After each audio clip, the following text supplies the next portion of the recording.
안녕하세요.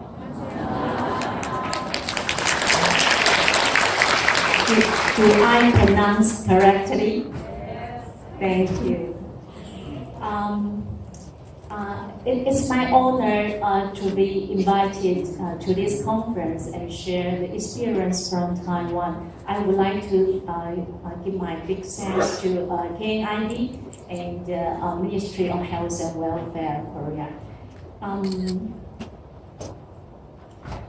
I would like to apologize about my slide change at the beginning. Two reasons. One reason is I got many new data, and I think that it's better to share the update information with everybody here. The second thing is I think that human rights is an important issue to mention in this process. So I will share my slide with everyone after the conference, so don't worry, but I apologize because you cannot find all the slides in your program book. And because of the time limit, I will skip some of the content. I think that part you already know very well. This is the population in Taiwan. Now is more than 23 million people in Taiwan. And about the elderly population is over 3 million. The number of people with dementia now is estimated over 282,000 people with dementia. And you can see from the slide, it will increase very, very quick. In 2013, after the ADI conference in Taipei, we launched the Taiwan Dementia Plan, the first version. So ADI is very important to us because the international conference gives very good stimulation to the government of Taiwan. So they would like to have the dementia plan at that time. And in 2017, at the beginning of the year, Taiwan Alzheimer's Disease Association hosted 4 consensus meetings and 4 civil forums in different areas in Taiwan. Who joined this forum or meeting? People with dementia, family caregiver, and care worker or professionals. And all the Alzheimer's Association in Taiwan. And in May, WHO launched the Global Action Plan on the public health response to dementia. This is very, very important to Taiwan. After this Global Action Plan launched, the government put more attention on the new dementia plan. In August, I would like to thank ADI. ADI, the chair of ADI Grand Rees, come to Taiwan and meet the president of Taiwan, President Tsai. And at that time, Grand advocate for the national plan, and our president promised to launch our new national plan by the end of the year. So, in November, WHO hosted a workshop to help ADI members to understand more about the Global Action Plan. So it's very helpful also. So by the end of the 2017, we launched the second version of Taiwan Dementia Plan. But I would like to mention, before this, many meetings was hosted. And one important thing is people with dementia and a family caregiver join this meeting and give their opinions about the national policy. This is very important because quite different. Our view and people with dementia and the caregiver actually have different view.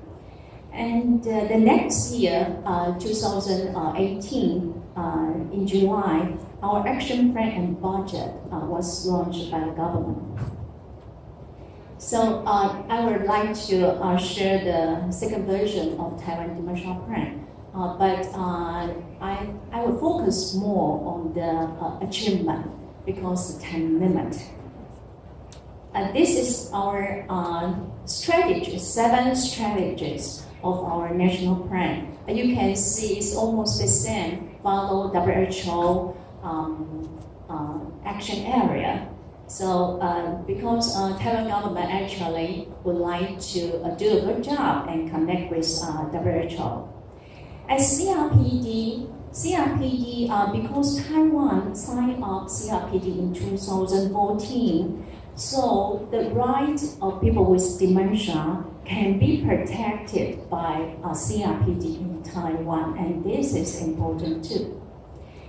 The control yuan is very special because this is the highest level in the government to supervise other government departments.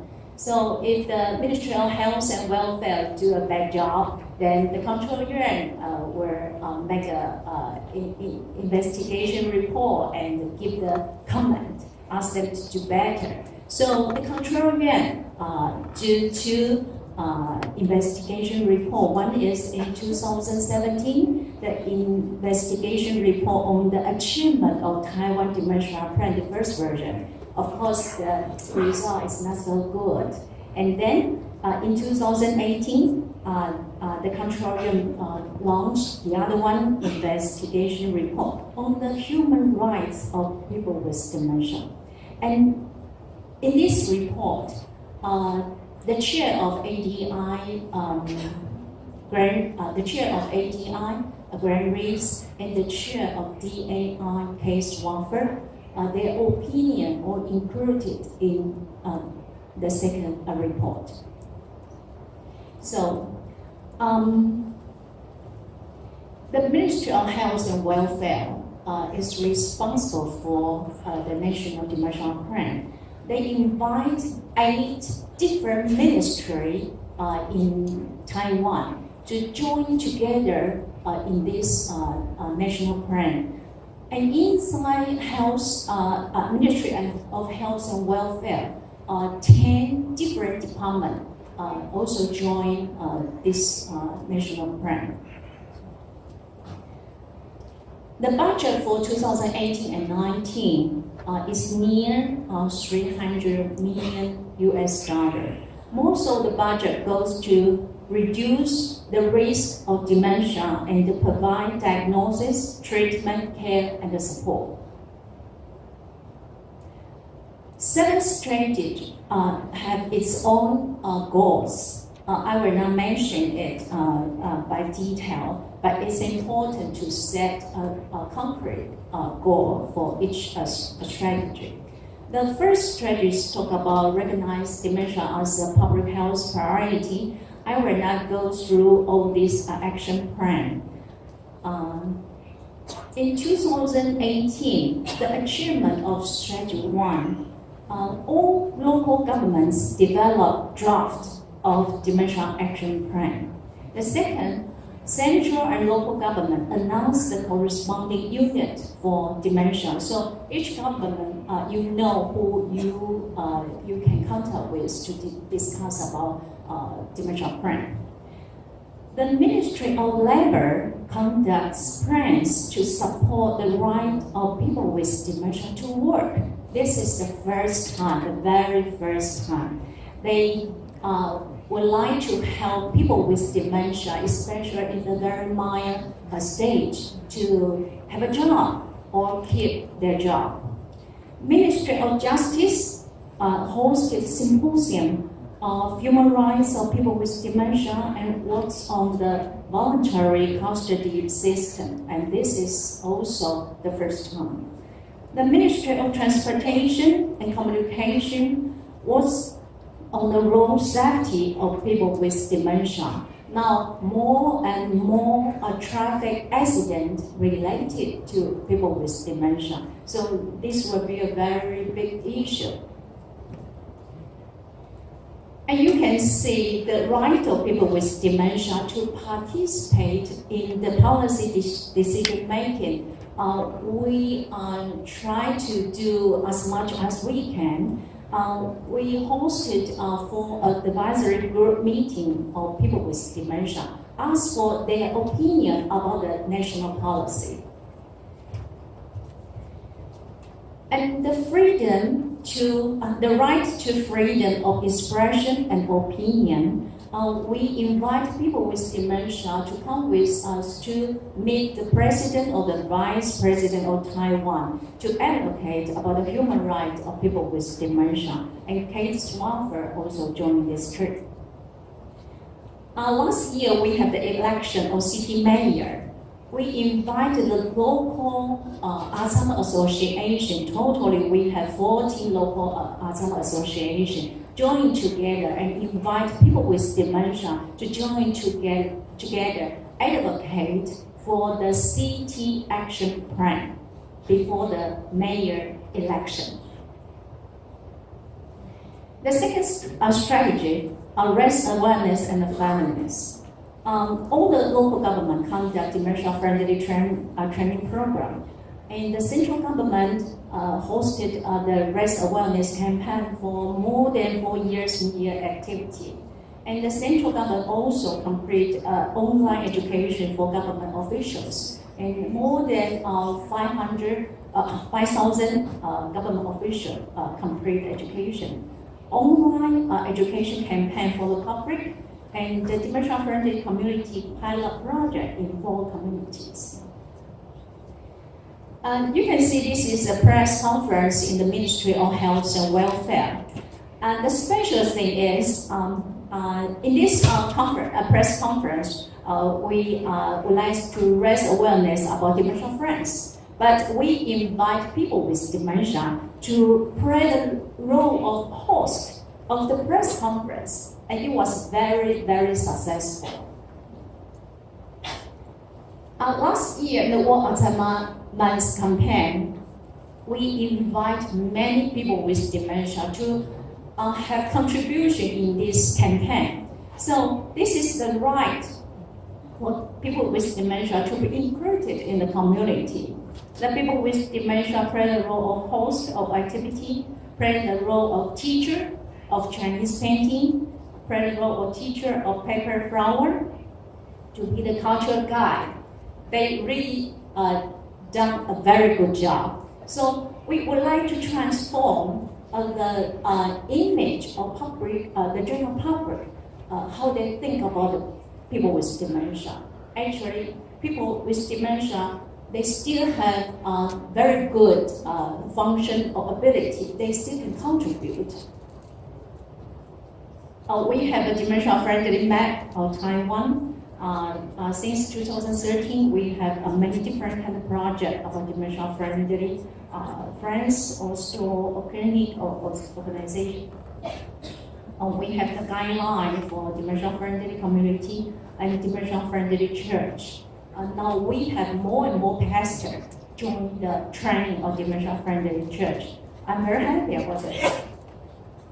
And last year, we put focus on police officer and the bus driver, college students. And this year, we will focus on the bank and the gas station.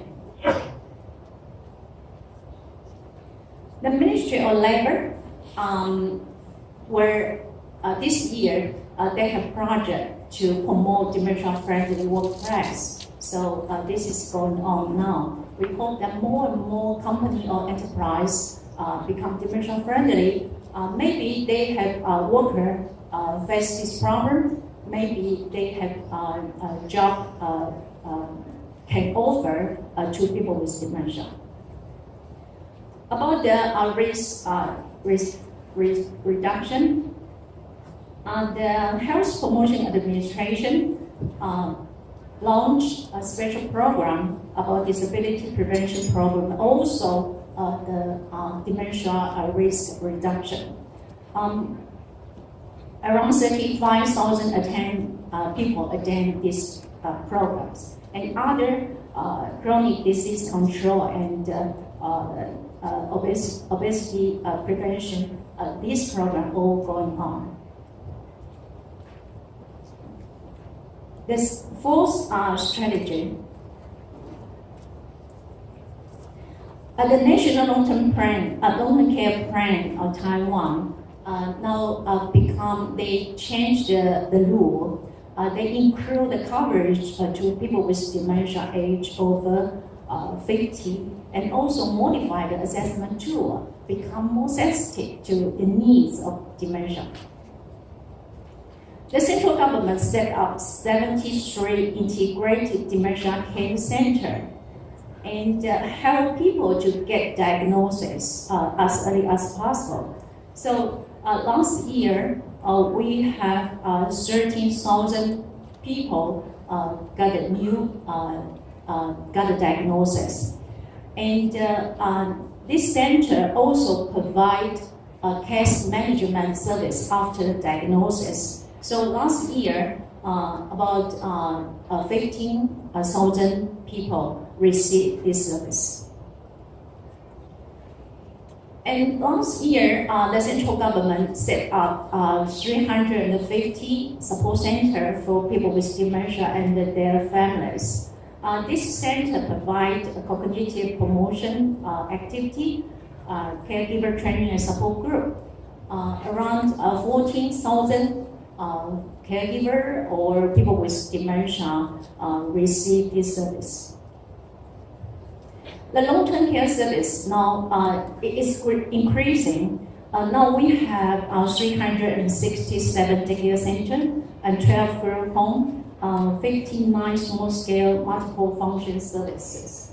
And all these can take care of people with dementia.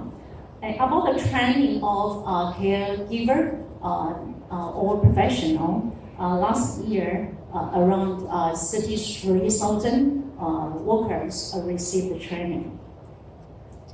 And the Ministry of Labor delivered vocational rehabilitation service for people with dementia. And last year, 22 people with dementia received this service.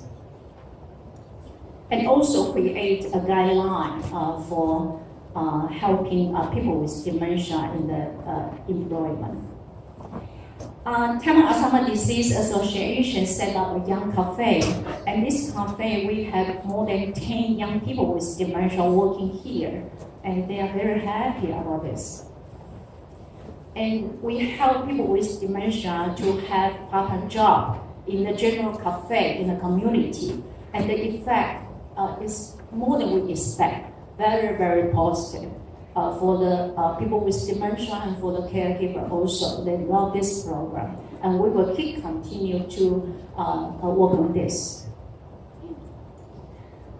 For the legal consultation, last year we give training to lawyers and help them to understand the difficulty about people with dementia and family caregiver. So now, more lawyers can provide the legal consultation, the legal aid, and the first criminal interrogation accompanying. About the driving issue, we work with University of London.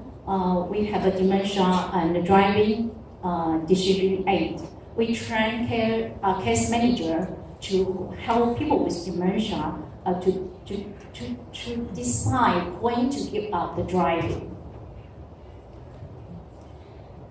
About the support for dementia carer, we have dementia helpline, we have family caregiver helpline, we have 30 family caregiver support center. All these are supported by the central government. For the information system, we have two information systems. One is National Dementia Registry System. So all this information come from this system, and the other one is the Taiwan Dementia Plan Surveillance System. A part of information come from this system. So have this information system is very important.